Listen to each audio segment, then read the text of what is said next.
Hello guys, இப்போ நம்ம எங்கே போயிட்டுருக்கோன்னு பார்த்தீங்கன்னா திருவாரூரில் இருக்கிற கலைஞர் கோட்டத்தை பார்க்க தான் போயிட்டுருக்கோம். இது பார்த்தீங்கன்னா மயிலாடுதுறையிலேருந்து கிட்டத்தட்ட 47 கிலோமீட்டர்.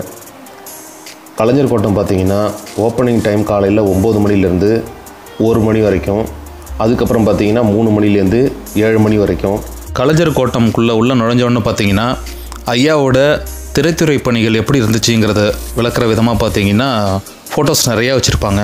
எப்படி அவங்க படத்துக்கு கதை எழுதுனாங்க, என்னென்ன படத்துக்கு எழுதுனாங்க, யார் கூடலாம் சேர்ந்து நடிச்சிருக்காங்க, யார் கூடலாம் சேர்ந்து படம் டைரக்ட் பண்ணியிருக்காங்க, எல்லாத்தையும் பார்த்தீங்கன்னா கிளியராக தெரிகிற மாதிரி அந்த இடத்துலையே வச்சுருக்காங்க. அது மட்டும் இல்லைங்க, எத்தனை படம் அவங்க கதை எழுதியிருக்காங்க, எத்தனை படம் நடிச்சிருக்காங்க, அதெல்லாமே டீட்டெயிலாக அந்த இடத்துல வச்சுருப்பாங்க. அதுக்கப்புறம் பார்த்திங்கன்னா அவங்க தாயாரோடு இருக்கிற அந்த புகைப்படங்கள்லாம் வச்சுருக்காங்க.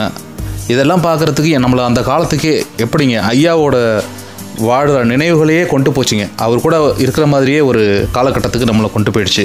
அப்புறம் சிறு வயதில் அவரோட பசங்களெல்லாம் எப்படி அவங்க கூட இருந்தாங்க, அந்த ஃபோட்டோஸ்லாம் பார்த்திங்கன்னா பார்க்குறதுக்கு நமக்கே வந்து வியப்பு ஊட்டுறதா இருந்துச்சு. ஏன்னா ஐயா பணியாற்றும் பொழுது அரசியல் வாழ்க்கையிலையாக இருக்கட்டும், திரைத்துறையிலையாக இருக்கட்டும், பணியாற்றும் போது நம்மலாம் இந்த உலகத்தில் இல்லைங்க. நம்மலாம் இப்போ பிறக்கவே இல்லை. இருந்தாலும் இன்றைக்கும் ஐயாவோட அந்த சின்ன வயசு ஃபோட்டோஸு, அவங்க ஃபேமிலி ஃபோட்டோஸு, அதெல்லாம் ஒரு மியூசியமாக வச்சுருக்காங்க. அதை பார்க்குறதுக்கு ரொம்ப சந்தோஷமாக இருந்துச்சு, பெரிய ஆச்சரியத்தை தந்துச்சு. பாருங்கள், அவர் அரசியல் பணியும் பார்த்துக்கிட்டு திரைப்படத்துறையிலையும் பணியாற்றிக்கிட்டு மக்கள் சேவையிலையும் சிறப்பாக விளங்கியிருக்காருங்கும் பொழுது பெரிய விஷயந்தாங்க. எல்லாத்தையும் ஒரு மனுஷன், ஒரு இரும்பு மனிதர்னு தான் சொல்லணும். அவர் சொல்கிறதுக்கு நமக்கெல்லாம் வயசும் இல்லைங்க, அனுபவமும் இல்லை. ஐயாவை பற்றி நமக்கு தெரிஞ்ச விஷயங்கள் கொஞ்சமாக இருந்தாலும் நீங்கள் அங்கே போய் பாருங்கள். பார்க்கும்பொழுது எவ்வளோ விஷயங்கள், எவ்வளோ பண்ணியிருக்காருங்க. ஒரு மனுஷன் நாட்டுக்காக இவ்வளோலாம் போராட முடியுமா, இவ்வளோலாம் வந்து மக்களோட வளர்ச்சிக்காக எவ்வளோலாம் போராடி இருக்காரு அப்படிங்கிறத பார்த்தீங்கன்னா அவங்க ஃபோட்டோஸாக வச்சுருக்காங்க. அதெல்லாம் பார்க்கும்போது ஒரு பெரிய வியப்பை தான் ஏற்படுத்துனுச்சிங்க. அப்புறம் பார்த்தீங்கன்னா இதில் ஐயாவோட லைப்ரரி ஒன்று வச்சுருக்காங்க. அதில் பொதுமக்கள் எல்லாருமே போய் அங்கேயே புத்தகங்கள் படிக்கலாம், அது மாதிரியும் வசதி பண்ணியிருக்காங்க. எல்லாருக்கும் வாய்ப்பு கிடைச்சதுன்னா திருவாரூர் சைடில் போகும்பொழுது இதை போய் பாருங்கள். கைஸ், பார்த்தீங்கன்னா இப்போ நம்ம கலைஞர் கோட்டம் பார்த்துட்டோம். கலைஞர் ஐயா பக்கத்துலேயே உட்காந்துருக்க மாதிரியே ஒரு ஃபோட்டோ எடுக்கிறாங்க, அவங்களே எடுத்து கொடுக்குறாங்க.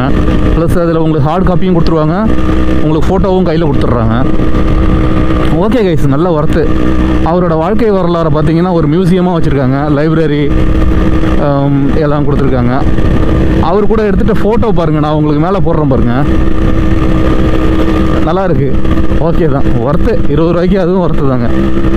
பரவாயில்ல, டீசெண்டாக நல்லா க்ளீனாக வச்சுருக்காங்க. அவர் சின்ன வயசுலேருந்து எப்படி பாலிடிக்ஸில் வந்தார், எப்படி அவரோட வாழ்க்கை பயணங்கள் எப்படி இருந்துச்சுன்னு சொல்லிட்டு சூப்பராக மியூசியமாக வச்சுருக்காங்க. மெயினாக பார்த்தீங்கன்னா ஐயா கூட சேர்ந்து நம்ம ஒரு ஃபோட்டோ எடுத்தோம் பாருங்கள், அதுதான் அல்டிமேட்டாக இருந்துச்சு. கலைஞர் கோட்டம் எங்கே இருக்குன்னு பார்த்தீங்கன்னா, நான் வந்து மயிலாடுதுறை வழியாக வந்தேங்க. மயிலாடுதுறை வழியாக வரும்போது பூந்தோட்டத்துலேருந்து பார்த்தீங்கன்னா நீங்கள் நன்னிலம் ரைட் எடுக்கணும். நன்னிலம் ரைட் எடுத்து நேராக உள்ளே வந்தீங்கன்னா வடகண்டம் வந்துடுங்க. வடகண்டத்தில் நீங்கள் அங்கேயும் வடகண்டத்தில் வந்து லெஃப்ட் எடுக்கணுங்க. லெஃப்ட் எடுத்து நேராக போனீங்கன்னா காட்டூர் வந்துடும், அங்கே தான் இருக்குதுங்க. அதுக்கப்புறம் பார்த்தீங்கன்னா அதுலேருந்து நேராக போனீங்கன்னா தான் வந்து திருக்கோளை வரும், அதுதான் கலைஞர் ஐயா அவர்களோட ஊர். ஆனால் கலைஞர் கோட்டம் இருக்கிறது பார்த்தீங்கன்னா காட்டூரில் இருக்குது, மெயின் ரோட்லேயே இருக்குங்க, லெஃப்ட் சைடில் இருக்கும். அப்படியே கொஞ்சம் அவங்க கலைஞர் கோட்டம் இருக்கிறதுக்கு கொஞ்சம் முன்னாடி பார்த்தீங்கன்னா கலைஞர் அவர்களோட தாயாரோட நினைவு மண்டபம் இருக்குதுங்க ரைட் சைடில். அது வந்து பொதுமக்கள் பார்வைக்கு இல்லைன்னு சொல்கிறாங்க, வெளியில் பூட்டி தான் இருந்துச்சு. ஆனால் கலைஞர் கோட்டம் வந்து நீங்கள் பொதுமக்கள் பார்வைக்கு உண்டுங்க. 20 ரூபா வந்து சார்ஜ் பண்ணுறாங்க. நீங்கள் உள்ளே போயிட்டு சுற்றி பார்க்கலாம், ஃபோட்டோ எடுத்துக்கலாம். அது மட்டும் இல்லைங்க, கலைஞர் ஐயா கூட பக்கத்தில் உட்காந்து ஃபோட்டோ எடுக்கிற மாதிரி ஒரு செல்ஃபி பாயிண்ட் வச்சுருக்காங்க. அதுக்கு பார்த்தீங்கன்னா 20 ரூபா. அதுலேயும் நீங்கள் வந்து பக்கத்தில் ஓரளவுக்கு நேச்சுரலாக பக்கத்தில் உட்காந்து ஃபோட்டோ எடுத்த மாதிரியே இருக்கும். அதோட ஃபோட்டோ காப்பி உங்களுக்கு கையிலே கொடுத்துட்றாங்க, ஒரு 5 நிமிஷத்துலேயே கொடுத்துட்றாங்க. அது மட்டும் இல்லைங்க, அதோட உங்களுக்கு ஹார்ட் காப்பி வேணுனாலும் உங்களுக்கு வந்து நீங்கள் டவுன்லோட் பண்ணிக்கலாம். QR கோடை வந்து ஸ்கேன் பண்ணிங்கன்னா உங்களுக்கு அதில் ஹார்ட் காப்பியும் கிடச்சிரும். கைஸ், இந்த பக்கம் வரும்போது கொஞ்சம் பார்த்து வாங்க. என்னன்னு பார்த்தீங்கன்னா ரோட்டு வேலை நடந்துகிட்ருக்குங்க, அதனால் கொஞ்சம் எங்கே பார்த்தாலும் கொஞ்சம் நோண்டிக்கிட்டு கொஞ்சம் கேர்ஃபுல்லாக வாங்க. நம்ம பார்த்தீங்கன்னா அந்த பக்கம் ஒரு ரோடு போகுது பாருங்கள், அதில் தான் வந்தோம். ஆக்சுவலாக இது நடுப்புற ஒரு வாய்க்கால் ஒன்று போகுது.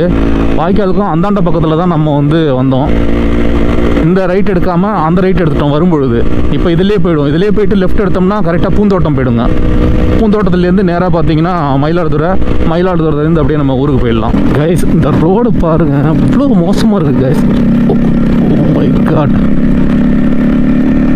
கொஞ்சம் தூரத்துக்கு நல்லா இருக்குங்க, கொஞ்சம் தூரத்துக்கு பார்த்தீங்கன்னா ரொம்ப மோசம் கைஸ்.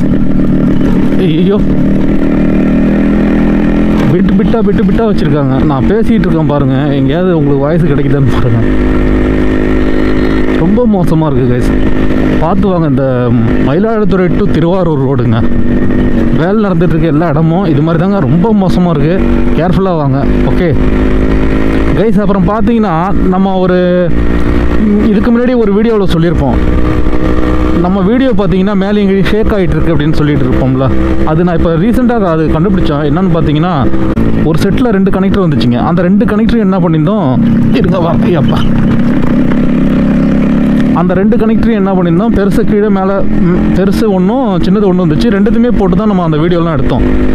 அப்போ அது என்ன ஆயிடுச்சுன்னு பார்த்தீங்கன்னா, கனெக்டர் கனெக்ட் பண்ணதுக்கப்புறம் கோபுரோவுக்கும் அந்த கோபுரம் மவுண்ட்டுக்கும் இருக்கிற தூரம் பார்த்தீங்கன்னா ரொம்ப அதிகமாகிடுச்சு. அந்த லென்த் அதிகமானதுனால பார்த்தீங்கன்னா, நீங்கள் வீடியோ எடுக்கும்போது நார்மல் ரோட்டில் இது மாதிரி போகும்போது கூட பார்த்தீங்கன்னா ஷேக் ஆகிட்டே இருந்திருக்கு.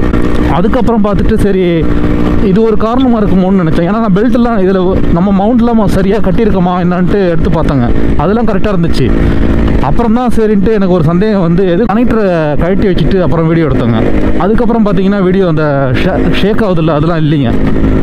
அப்போ வந்து அந்த கனெக்டர் வந்து லென்த்தியாக இருந்ததுனால தான் வந்து வீடியோ ஷேக் ஆகுதுங்க. ஸோ இப்போ அந்த ப்ராப்ளம் இல்லை. ஓ மை காட், இது மாதிரி தான் கைஸ், ரொம்ப மோசங்க. பார்த்து வரோம், இல்லை இழுத்து விட்டாலும் இழுத்து விட்றோம். ஓகே கைஸ், அதான் உங்கள்கிட்ட ஷேர் பண்ணணும்னு நினச்சேன், ஷேர் பண்ணிட்டேன். ஆக்சுவலாக நமக்கு அந்த வீடியோ ஷேக் ஆனதுக்கு காரணம் கனெக்டர் தான். இப்போ வந்து ஒரு கனெக்டரில் தான் நான் செட் பண்ணியிருக்கேன். இப்போ ஒன்றும் அந்தளவுக்கு ஷேக்லாம் இல்லை பாருங்கள். அதுக்கப்புறம் நான் வீடியோ எடுத்தும் போட்டிருக்கேன், அதுவும் பார்த்தீங்கன்னா அந்தளவுக்கு ஷேக் இல்லை. அப்போ கனெக்டர் தான் ப்ராப்ளம். ஓகே கைஸ், கலைஞர் கோட்டம் சிறப்பாக பார்த்தாச்சு. பெட்ரோல் போட்டுட்டு அப்படியே பார்த்தீங்கன்னா நமக்கும் பசிக்குதுங்க. ஆல்மோஸ்ட் மணி இப்போ என்ன 12 ஆச்சுங்க. காலையிலேயே சரியாக சாப்பிடல, அதனால் போகிற வழியில் சாப்பிட்டுட்டு அப்படியே ஊர பக்கம் போயிடும். Okay, see you next video, bye. அப்புறம் இன்னொரு விஷயம் கைஸ், இப்போ தான் நம்ம சேனலில் ஃபஸ்ட் டைம் பார்க்குறீங்கன்னா மறந்துடாமல் சப்ஸ்கிரைப் பண்ணிக்கோங்க. பக்கத்தில் இருக்க பெல் பட்டனையும் கிளிக் பண்ணிக்கோங்க. நிறைய பேர் வீடியோ பார்க்குறீங்க கைஸ், ஆனால் சப்ஸ்கிரைப் பண்ணாமல் பார்க்குறீங்க. சப்ஸ்கிரைப் பண்ணிட்டு பாருங்கள், உங்கள் சப்போர்ட்டு நமக்கு ரொம்ப தேவை. பாய்.